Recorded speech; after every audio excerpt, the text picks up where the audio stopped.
Telugu digital media network లో political కేటగిరీలో number 1 కేవలం 72 గంటల్లో 1,50,00,000 వ్యూస్ పైగా పాపులర్ టీవీ నెట్వర్క్. అన్న మీ పేరు? రాజేష్ రాజేష్. ఏం చేస్తుంటారన్న?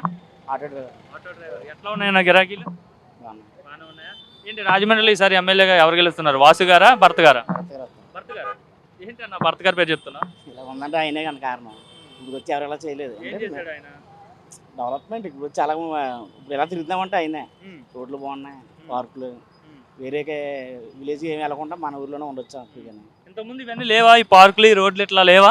ఇలా లేవు, ఆ. చూడాలనిపించే అంతగా లేవు ఇలా. ఎంత ఈ మధ్యన భర్త వచ్చిన తర్వాత చేశాడా? అన్నీ చేసాడు. మరి వాసు గెలుస్తాడు అంటున్నారు అందరూ. ఆయన అంటే మాకు ఇష్టమే, కాకపోతే అభివృద్ధి. వాళ్ళ తరాల్లోంచి ఎమ్మెల్యే చేసుకునే వాళ్ళు వాళ్ళందరూ. ఆ. వాసండి గారి వాళ్ళ ఫాదర్ గారు అని వాళ్ళ వైఫ్ అని అందరూ చేశారు, కానీ ఇలా అభివృద్ధి అయితే అవ్వలేదు. అభివృద్ధి అవ్వాలి. అంటే మార్పు వచ్చింది రాజమండ్రి భర్త వచ్చిన తర్వాత. మరి నన్ను ఎమ్మెల్యే గెలిపిస్తే ఇంకా బాగా చేస్తా అంటున్నారు, నమ్ముతారా ప్రజలు? నమ్ముతారన్న. అంటే ఆయన ఎంపిక చేసి మేబీ ఇక్కడ మెజారిటీ లేదు, రూరల్ కానీ సిటీ కానీ లేదు, టీడీపీ కంచుకోటే. కానీ చేసి చూపించాడంటే ఎమ్మెల్యే అయితే ఇంకా బాగా చేయొచ్చు. నమ్ముతారా ప్రజలు మరి భర్తని? చూసాడన్నా ఎదురుకుండా కనబడుతున్నాయి. మనం ఓటు అయిపోతే మనకు మనమే ద్రోహం చేసినట్టు ఉంటుంది. గతంలో ఉన్న ఎంపీ అప్పుడు మురళీమోహన్ ఎంపీ ఉండేవాడు కదా, ఆయనకి ఈయనకి తేడా ఏంటి అసలు? ఒక మాటలో చెప్పండి. ఆయన మాట ఇచ్చి మళ్ళీ కనబడరు. ఈయన మన ఎదురుకుండా ఉన్నారు, కనబడుతున్నారు. మన ఏరియా, మన లోకల్, మనకు అందుబాటులో ఉండే వ్యక్తి.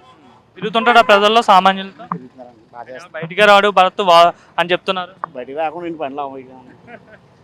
అంటే మామూలు సామాన్యంగా తిరిగి ప్రజల కష్టసుఖాలు తెలుసుకుంటాడా భరత్? అవును, తెలుసుకున్నారు కాబట్టి ఇవన్నీ చేసుకుంటున్నాడు. మాకు బాగుంది ఇక్కడ సిటీ, పార్కులు గట్రా అన్నీ బాగున్నాయి. అన్నా మీ పేరు? నా పేరు అరుణ్ అండి. ఏం చేస్తుంటారన్నా? నేను ట్రేడింగ్ చేస్తుంటాను. రాజమండ్రి అన్నా? రాజమండ్రి. ఇక్కడ మరి ఎలక్షన్స్ వస్తున్నాయి కదన్నా, ఎమ్మెల్యేగా ఎవరు వస్తే బాగుంటుంది? వాసు గారా, భర్త గారా? వాసు గారా, భర్త గారా అనే డైమాలో రాజమండ్రి ప్రజలు కూడా ఉన్నారండి. సో ఎందుకంటే యాక్చువల్గా మన తెలుగుదేశంలో మీరు గతంలో చూసుకున్నట్లయితే సిటీ ఎమ్మెల్యేగా మన టీడీపీ ఆధిపత్యంలో ఉండేది. ఇప్పుడు ప్రజెంట్ సిచ్యువేషన్ ఎలా ఉందంటే పైన జగన్ గారు చేశారా లేదన్నది పక్కన పెడితే ఇటు ఓవరాల్గా ఒక ఎంపీగా భర్త గారు ఏం చేశారన్నది మనం ఆలోచిస్తే ఆయన ఖచ్చితంగా ఎంతో చేశారని చెప్పాలన్న. చేశారంటే చేశారన్న కనిపిస్తుంది. ఏ విధంగా చేశారు అంటే కొంచెం డెవలప్మెంట్ అని అనొచ్చు వద్దా అంటే అది పక్కన పెడితే లాస్ట్ టైం చేసినటువంటి ఎంపీలను మనం కన్సిడర్ చేస్తే ఎవరు మన మురళీమోహన్ గారు కానీ అంతకుముందు చేసిన ఆకులు వీర్రాజు గారు కానీ వీళ్ళని చూసుకున్నట్లయితే మా రాజమండ్రిలో అసలు ఒక ఎంపీగా ఎవరన్నా చేశారా లేదన్న ఆలోచన కూడా వచ్చేది మాకు. ఎందుకంటే ఆ ఎలక్షన్ టైంలో కనిపించారు తప్ప మిగిలిన టైంలో ఎవరు లేరన్న.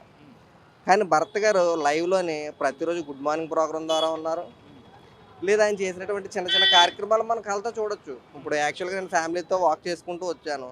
ఇదివరకు కనీసం కూర్చోడానికి ఉండేది కదా రాజమండ్రిలో.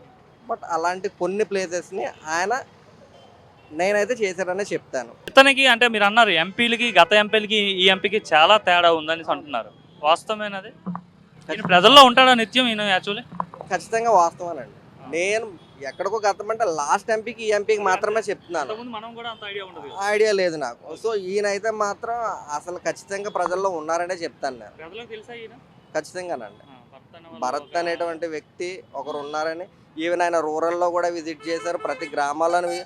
ఇప్పుడంటే ఎలక్షన్ ప్రతి ఒక్కరూ తిరుగుతారు అన్నాం, కానీ అంతకు ముందు ఏం జరిగింది అన్నది మనం చూసుకున్నట్లయితే ఆయన ప్రజల్లో అయితే ఉన్నారు. ప్రజలు అయితే ఖచ్చితంగా ఉన్నారనే చెప్తాను. ఫ్లైఓవర్ అయితే తీసుకొచ్చా అని చెప్తున్నాడు, వాస్తవమేనా? నమ్మొచ్చా? నమ్మొచ్చు. ఇదివరకు ఆయన లేనప్పుడు అది అంటే దాని అప్రూవల్ ఎంతవరకు తీసుకొచ్చారు, ఎవరు చేశారన్నది తెలియదు. కానీ ఈయనకు ఇప్పుడు లైవ్లో చూస్తే మనం మోరంపూడి జంక్షన్కి వెళ్తే ఇదివరకు ట్రాఫిక్ అదే ఆ పనులు అలాగా మనకి నడక నడిచేవి. కానీ ఇప్పుడు చూస్తే ఎంతో 90% వర్క్ అయితే మోరంపూడి ఫ్లైఓవర్ అయితే కంప్లీట్ అయిందని చెప్పుకోవచ్చు. మనం ఒక పర్సన్గా అభివృద్ధి చేసిన వ్యక్తిగా ఇండివిజువల్గా మనం పార్టీని చూసుకోకూడదు, ఒక నాయకుడిని మాత్రమే చూడాలి, ఆయన చేశాడా లేదా అనే విషయాన్ని మాత్రం మనం తీసుకున్నట్లయితే భరత్ గారికి అయితే ఛాన్స్ ఇవ్వచ్చు.